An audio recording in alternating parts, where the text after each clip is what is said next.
¿Qué tal? Bienvenido a La Aventura, podcast de libros y lectura. Yo soy Bosco, este es el episodio 211 y en esta ocasión hablaremos de Las uvas de la ira, de John Steinbeck. Acompáñame y conozcamos juntos qué tiene de bueno y de malo este libro. No olvides que puedes encontrar todos los episodios de este podcast en alaaventura.net. Comencemos.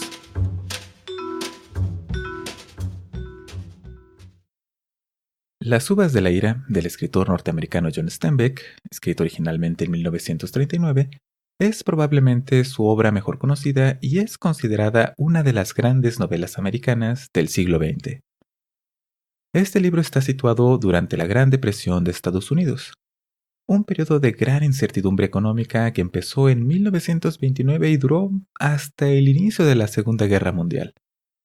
Y, para escribir este libro, Steinbeck realizó una cantidad importante de investigación, además de nutrirse de su experiencia propia. Entre otras cosas, visitó los campos de trabajadores en el estado norteamericano de California, en donde personas provenientes de otros estados de ese país vivían en condiciones deplorables, trabajando de manera intermitente por salarios que no les permitían una vida digna, explotados por sus patrones. Steinbeck, al presenciar todo esto y considerarlo una gran injusticia de Estados Unidos hacia sus ciudadanos, se decidió a escribir una novela que mostrara la situación adversa que enfrentaban todas esas personas sin ocultar nada. Así, al publicarse Las uvas de la ira, fue un super éxito de ventas. La crítica literaria lo elogió ampliamente y fue un libro muy controversial. Como Steinbeck denunciaba abiertamente las prácticas de empleo injustas del estado de California, esto hizo que muchas personas consideraran a Las uvas de la ira como una obra agitadora, que buscaba desestabilizar a Estados Unidos. ¿Derechos para los trabajadores? Eso es lo que diría un sucio comunista. Y de hecho, su libro ha sido prohibido en múltiples ocasiones en escuelas y bibliotecas de Estados Unidos. Pero Steinbeck se mantuvo firme en sus convicciones, y Las uvas de la ira fue una de las obras mencionadas cuando le fue otorgado el Premio Nobel de Literatura en 1962. En la actualidad, este libro es uno de esos que forman parte del currículum de muchas escuelas de Estados Unidos, y podemos considerar que Las uvas de la ira es un clásico moderno. Pero creo que ya es bastante preámbulo, así que empecemos a hablar de qué trata este libro. Nuestra historia empieza no con Tom Joad y su familia, que son nuestros protagonistas, sino con una narración por parte del autor de los acontecimientos que dan pie a todo lo que nos será contado. Como ya anticipábamos, durante la década de 1930, Estados Unidos atravesaba la peor crisis económica de su historia.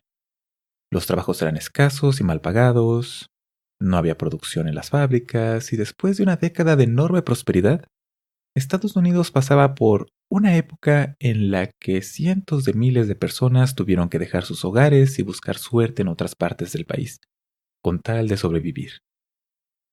Eso fue lo que le pasó a cientos de miles de granjeros de lo que se conoce como el Medio Oeste de Estados Unidos.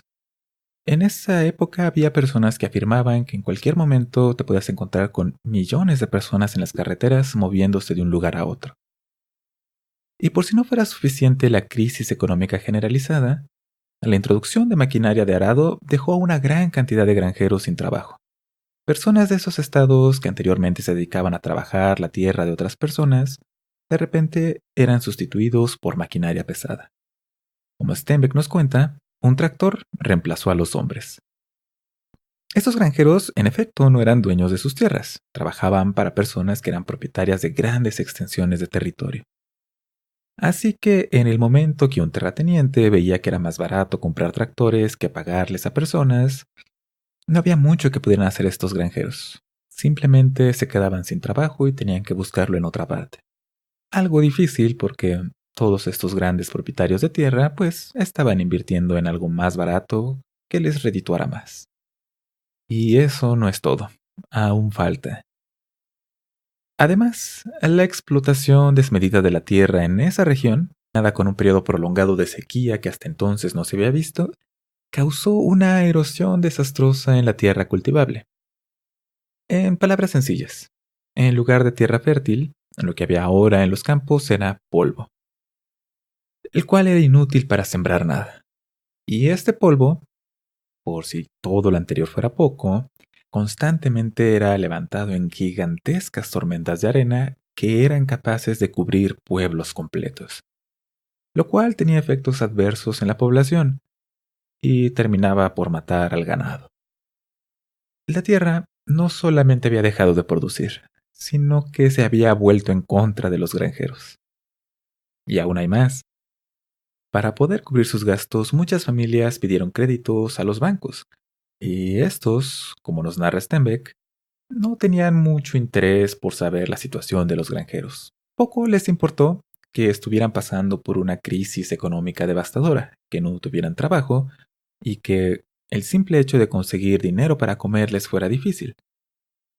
Al poco tiempo, los intereses de los préstamos que les dieron a estas personas, de sus hipotecas, de créditos para comprar automóviles o incluso para alimentarse, se salían de control. Los bancos terminaban incautando las propiedades de los granjeros. En particular, se quedaban con sus casas, dejándolos a ellos y a sus familias en la calle. Esto es lo que le espera a Tom Joad, nuestro protagonista. Él recientemente acaba de salir de prisión. Estuvo ahí 4 años por matar a otro hombre durante un baile, golpeándolo con una pala. Tom, 4 años atrás, era más joven e impulsivo. Una ofensa y algo de alcohol fueron todo lo que se necesitó para que iniciara una pelea y esta terminara con una muerte.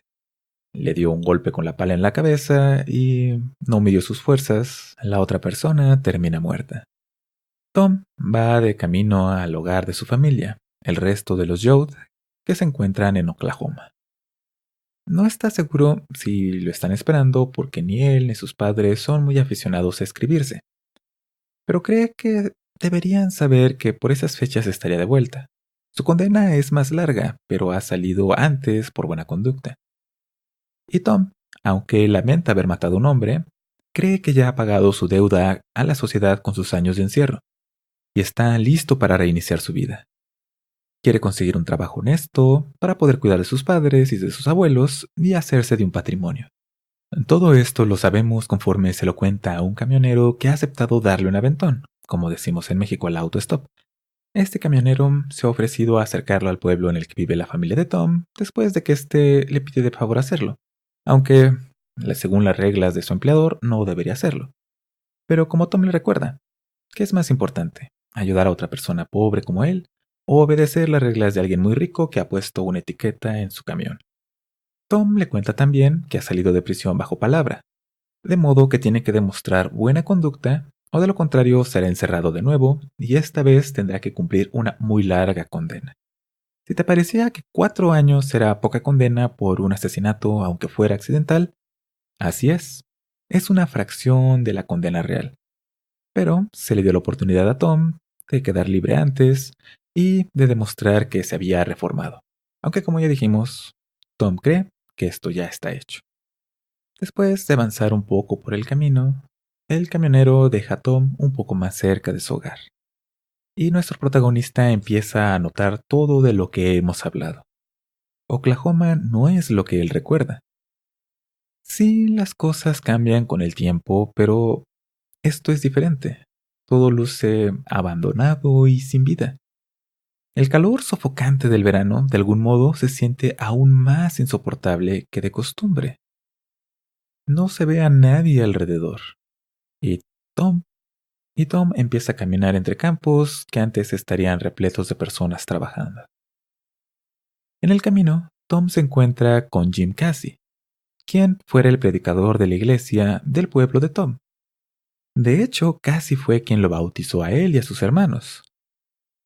Casey está descansando, recargado en un árbol bajo su sombra, y es la primera persona que se encuentra en kilómetros, así que se detiene a platicar con él.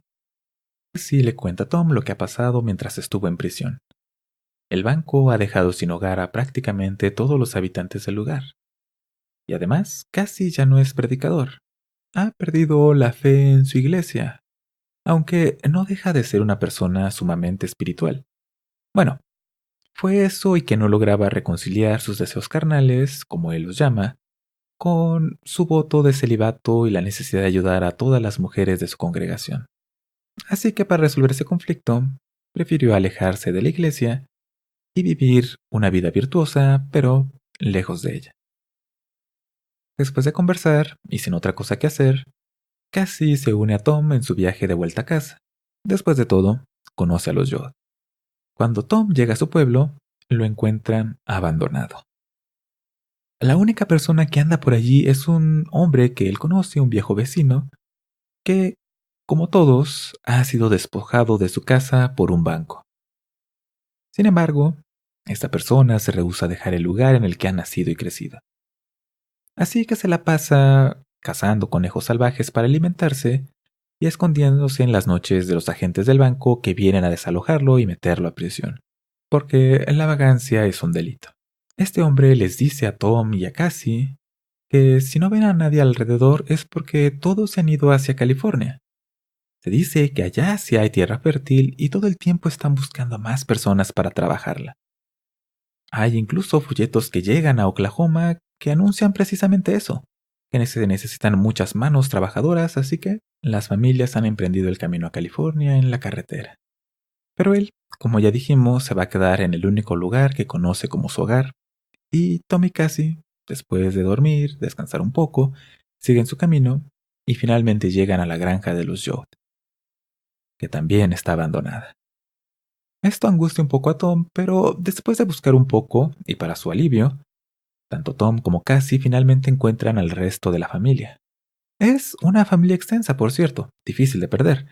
Está formada por los abuelos y los padres de Tom, su tío John, los 4 hermanos y hermanas de Tom, el esposo de una de sus hermanas que se llama Rose of Sharon, que es la mayor de sus hermanas y además está embarazada, y tienen, de paso, unos perros. Son un grupo numeroso y aunque efectivamente se sorprenden un poco de verlo, lo reciben con calidez. La situación de los Yoda, sin embargo, es crítica. Están a punto de quedarse sin dinero y ya no hay mucho que comer. Sin embargo, tienen un automóvil. No es muy grande, no es muy lujoso, pero está en buen estado porque Al, uno de los hermanos menores de Tom, es un excelente mecánico. Los Jod discuten si harán lo mismo que el resto de los vecinos han hecho ya.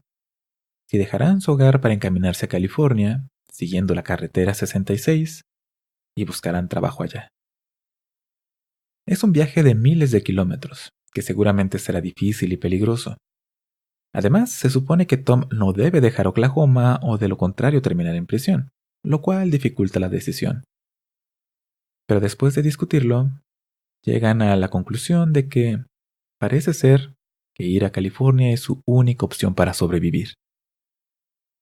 Así, después de prepararse lo mejor que pueden con lo poco que tienen y acompañados de Cassie, los Jod emprenden su camino a California, con la esperanza de encontrar trabajo y una vida digna.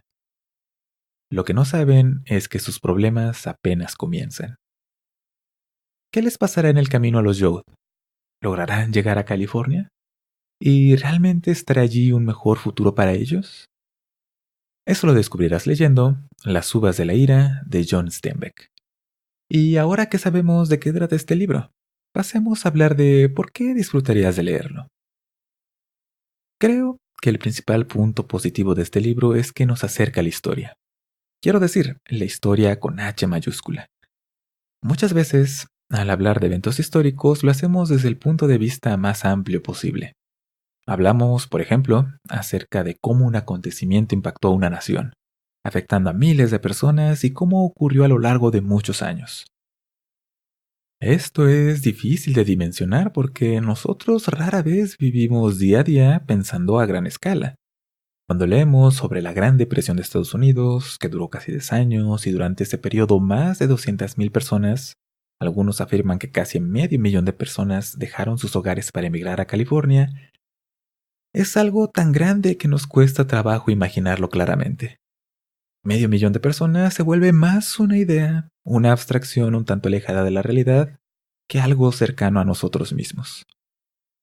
Si, en cambio, seguimos a una persona en particular, experimentando todo lo ocurrido en este evento histórico y vemos cómo éste sacude su forma de vida y la de su familia, además de una manera drástica e irreversible, entonces todo empieza a cobrar mayor sentido. Cuando vemos a Tom regresar a lo que era su hogar y lo encuentra abandonado, Las lectoras y lectores nos acercamos a lo que siente en ese momento, a esa sensación de pérdida de todo lo que conoce, de que algo terrible ha ocurrido, que él nunca recuperará la vida que perdió al ser encarcelado, y que parece que no hay mucho de dónde asirse para que las cosas mejoren. Conforme conocemos al resto de la familia Joad, vamos descubriendo poco a poco todo lo que han perdido, y lo mucho que esto les ha afectado. Los padres y abuelos Joad han perdido la que había sido su casa, su hogar de toda una vida y de generaciones atrás. Han perdido la manera de ganarse su vida y con ello la esperanza de un futuro para las generaciones siguientes. Su viaje, el que realizan a California, es el mismo que miles de familias realizaron durante la Gran Depresión. Todo lo bueno y lo malo que les pasa son las cosas por las que pasaron miles de personas a lo largo de casi 10 años. Pero al verlo de cerca, con todos sus detalles, acompañadas de las descripciones sumamente vívidas de Stenbeck, se sienten más reales que nunca. Los Yoda no son un número que forma parte de una estadística. Son una familia como todas, como las de las lectoras y lectores, con esperanzas, miedos, aspiraciones, dudas, pérdidas, alegrías y todas las pequeñas y grandes cosas que le dan forma a una historia familiar. Esto es lo que hace a este libro memorable. Además, creo que Las uvas de la ira, a pesar de hacer referencia a un lugar y momento muy específicos, tiene algo que lo hace más universal de lo que podríamos imaginar en un principio. La familia de Tom, como ya lo mencionamos, es una familia como muchas otras. La manera en la que los miembros de su familia se relacionan entre sí, cómo enfrentan los desafíos que se les presentan como una unidad, y el sentido de pertenencia que demuestran, son algo con lo que todos, en mayor o menor medida, podemos identificarnos. Uno de los temas principales de Las uvas de la ira es que la familia es el primer grupo de personas al que pertenecemos, pero no es el único. Es más importante tomar conciencia que todos somos parte de una comunidad. Puede ser primero la gente a nuestro alrededor, en nuestro vecindario, colonia, nuestro barrio, puede ser después nuestro pueblo o ciudad, después todo nuestro país, pero finalmente todos somos seres humanos que pertenecemos a una gran familia, por así decirlo. Pienso que este mensaje de unidad, que lleva de la mano uno de solidaridad entre todas las personas, es algo muy positivo. Quizás es demasiado optimista de mi parte, pero creo que si todas las personas tratamos de ayudarnos mutuamente, no hay problema imposible de resolver. Ah, y por supuesto, este es un libro de John Steinbeck, así que la prosa es impresionante. La manera en la que el autor describe los diversos paisajes de Estados Unidos es sumamente evocativa. Es una postal en tu imaginación. Puedes ver sin problemas todos los lugares por los que pasan los Joad y lo que los hace sentir estar ahí. Pero aún más memorable es la forma en la que Steinbeck captura la esencia de las personas en muy pocas palabras. No es necesaria una larga biografía de los personajes para entender de manera intuitiva quiénes son y qué los motiva. Todo se siente auténtico. En parte porque lo es, claro, pero es difícil capturarlo como lo hace el autor, porque al mismo tiempo es fiel a la realidad y es un tanto poético, lo cual hace muy agradable de leer los capítulos de este libro. Pero nada en la vida es perfecto, así que pasemos a hablar de ¿qué tiene de malo este libro? ¿Por qué podrías no disfrutarlo? Pues es un libro trágico. De verdad, las cosas empiezan mal y parece que todo va a empeorar. Y así es, de hecho.